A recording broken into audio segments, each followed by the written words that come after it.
तो सर पहला प्रश्न है कि ये हमारे पास आया है कि किसी गवर्नमेंट स्कीम का लाभ लेने के लिए या कॉलेज एडमिशन के लिए या हेल्थ इंश्योरेंस के लिए थोड़ा बहुत फेरफार करना और फर्जी सर्टिफिकेट बनाना, ऐसा आजकल बहुत कॉमन है।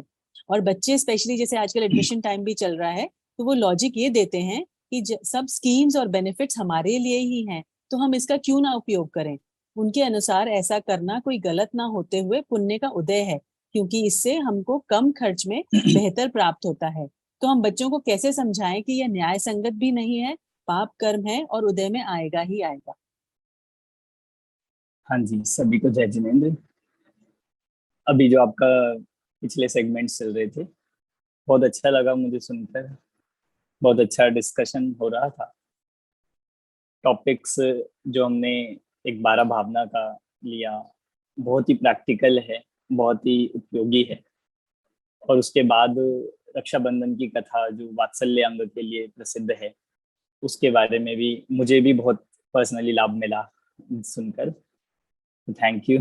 और बाकी मैं ये पूछना चाहूँगा, कितना टाइम है अभी प्रश्न के लिए, मतलब कितने सर टाइम? हमारे पास 9:30 तक है और ओके। 4 प्रश्न है जी, आराम से लीजिए आप। ओके, ठीक है।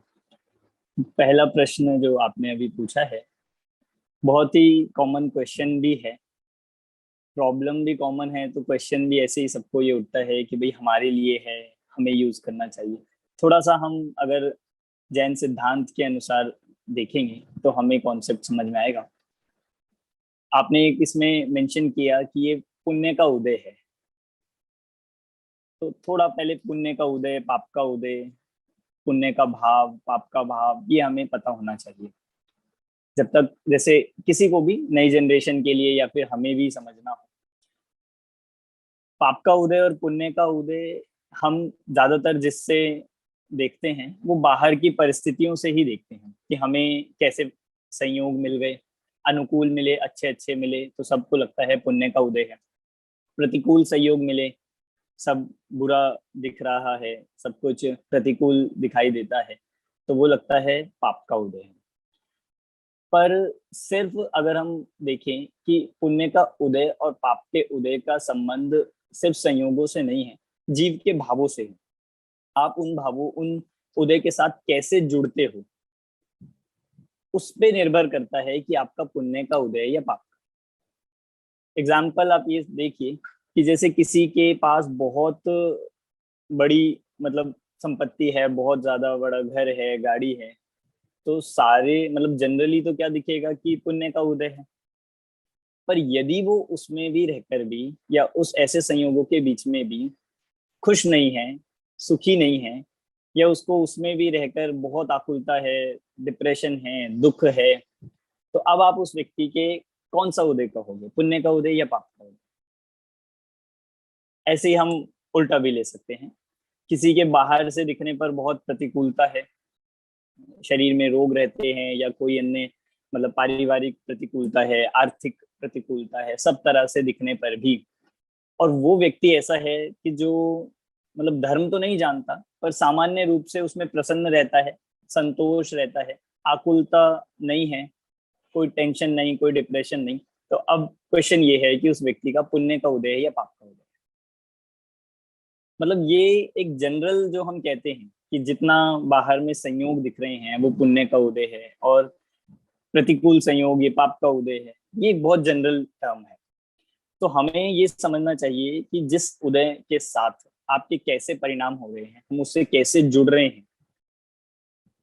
इसके लिए एक सुना है पहले भी कि पुण्य के उदय सिर्फ बाहर की सुख सामग्री से नहीं है, आप उसमें कितने सुखी हो, मतलब चाहे लौकिक अपेक्षा से भी, उस पर निर्भर करता है।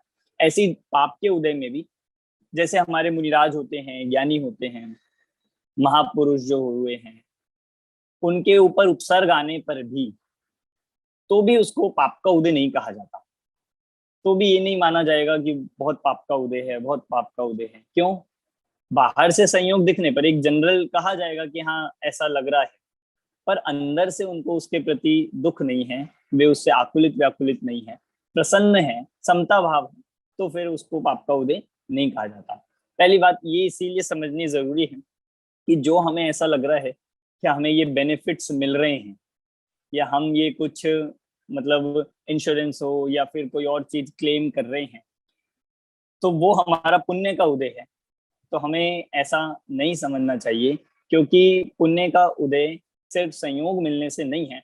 इंश्योरेंस से आपको संपत्ति मिल सकती है, बहुत सारा धन मिल सकता है, या कोई वस्तु जो आपकी खराब हो गई हो वो मिल सकती है, पर उसके साथ सुख का क्या कनेक्शन है, मतलब सुख कहाँ है, वो मिलना नहीं मिलना ये सेकेंडरी है, वो आप पे निर्भर करता है।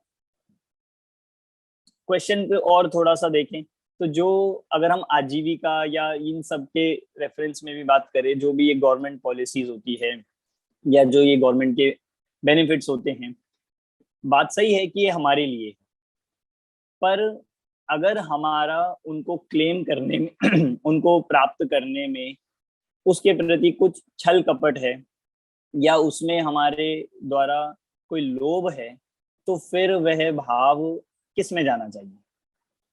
देखो, दो चीज है, एक पुण्य का उदय और एक पुण्य का परिणाम, और ऐसी पाप का उदय और पाप का परिणाम। अब हम क्या करते हैं, इनको मिक्स कर देते हैं। हम पाप के परिणाम को तो जानते नहीं, पाप के उदय से डरते हैं।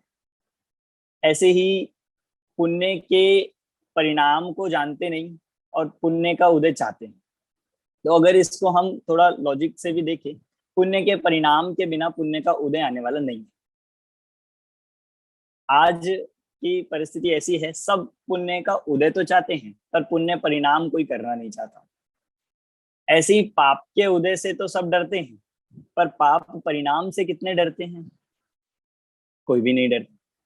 तो ये बिल्कुल लॉजिकल है, मतलब ये इससे सिद्धि होती है कि पाप का उदय पाप परिणाम से ही आएगा और पुण्य का उदय पुण्य के परिणाम से आएगा।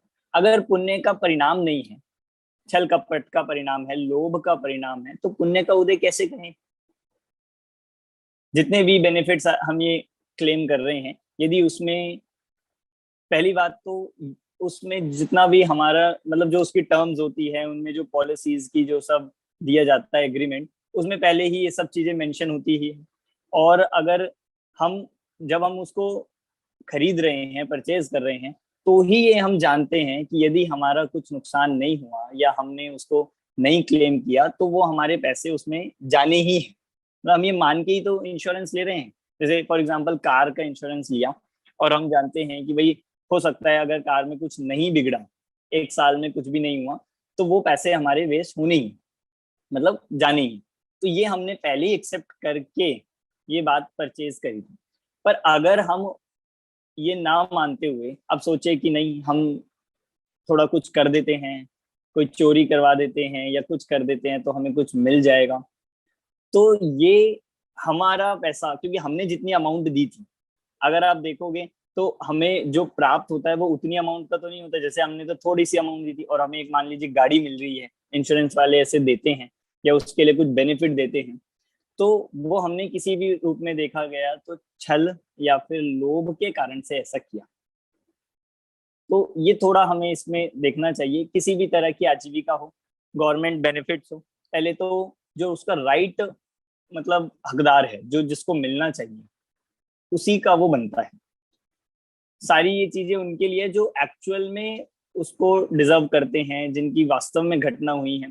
ऐसा हो सकता है कि यदि हम उसको क्लेम कर लेंगे, जैसे कहीं गवर्नमेंट सीट्स की बात होती है, लिमिटेड सीट्स होती हैं, तो हम कोई अगर एक नकली सर्टिफिकेट बनवा के किसी कोटा में अपना नाम देकर देंगे, तो जो डिजर्विंग होगा उसको नहीं मिल पाएगी, जो वास्तव में उसका हकदार होगा उसको नहीं मिल पाएगी। तो ये हमारे द्वारा किया गया एक अपराध है, ये गलत है।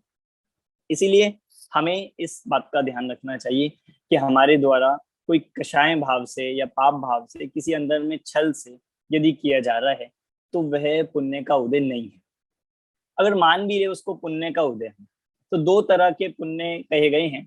एक होता है पुण्यानुबंधी पुण्य और एक होता है पापानुबंधी पुण्य। जिस पुण्य से पाप हो रहा हो उसको कहते हैं पापानुबंधी पुण्य, जो आगामी काल में पाप का बंध कराने वाला है। तो शास्त्रों में तो ये कहा गया है, जो पुण्य आगामी काल में पाप का बंधन कराने वाला है, वो पुण्य पुण्य है ही नहीं। वो पाप के जैसा ही है। और यदि आप उस पुण्य के उदय को, दूसरा जो लिया है, उस पुण्य के उदय को हम देवशास्त्र गुरु की भक्ति में, पूजन में, स्वाध्याय में, चिंतन में, तत्व निर्णय में लगाते हैं, तो फिर उस पुण्य के उदय को पुण्यानुबंधी कहा गया। तो अब आप देखिए, जितना हमारा पुण्य का उदय, आप अपने पूरे 24 घंटे को एनालाइज कीजिए, पुण्य का उदय जो चल रहा है उसमें से कितना परसेंट हमारा उदय हम सही कार्यों में या मोक्ष मार्ग की प्राप्ति में, सम्यक दर्शन की प्राप्ति में, देवशास्त्र गुरु की भक्ति में लगा रहे हैं? कितना परसेंट लग रहा होगा? 1% या मुश्किल से 10% लग रहा होगा। और बाकी का पुण्य का उदय क्या कर रहा है, क्या चल रहा है कि वो सारा पाप में ही चला। फिर चाहे मतलब वो आप सब पे लगाना, कोई आजीविका हो, कोई हमारी ऐसा जॉब हो, या कोई ऐसा बेनिफिट्स हो जिसका हम यूज यदि पाप में ही कर रहे हैं, तो फिर वो हमारे लिए पाप समान ही है, उसका कोई फायदा नहीं। इसलिए इसमें हम यही ध्यान रखना है, किसी भी प्रकार से चोरी, छल कपट आदि करके करना, कोई लाभ लेना, कोई बेनिफिट क्लेम करना, ये सब गलत है, क्योंकि हम डायरेक्टली नहीं, इनडायरेक्टली पाप ही कर रहे हैं।